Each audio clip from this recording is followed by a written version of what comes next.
ముఖ్యంగా హాస్పిటల్ సరిగ్గా లేదు, ప్రసూతి కేంద్రం సరిగ్గా లేదు. అది నేను ముందుగా రాగానే మేము చేయగలిగేది ముందు ఆసుపత్రులను బాగు చేస్తాం. పిఠాపురం సిహెచ్సికి రోజువారీగా వస్తున్న రోగుల సంఖ్యని మరి ఇక్కడ నెలవారీగా చేస్తున్న ఆపరేషన్లు బట్టి ఇక్కడ 30 పడకల ఆసుపత్రిని 100 పడకల ఆసుపత్రికి అప్గ్రేడ్ చేయాల్సిన అవసరం ఎంతో ఉంది. దీని ద్వారా ఈ ఆసుపత్రిలో పనిచేసే డాక్టర్ల సంఖ్య పెరుగుతుంది. దీని ద్వారా ఇక్కడ రక్త పరీక్షల ల్యాబ్ మరియు ఆధునిక స్కానింగ్ సదుపాయాలు మంజూరవుతాయి.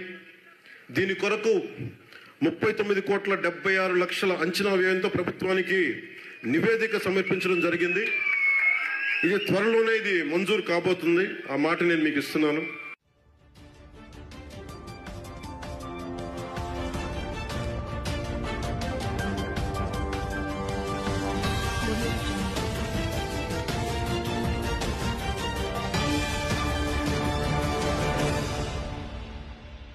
ప్రభుత్వం మంచి ప్రభుత్వం ఇది.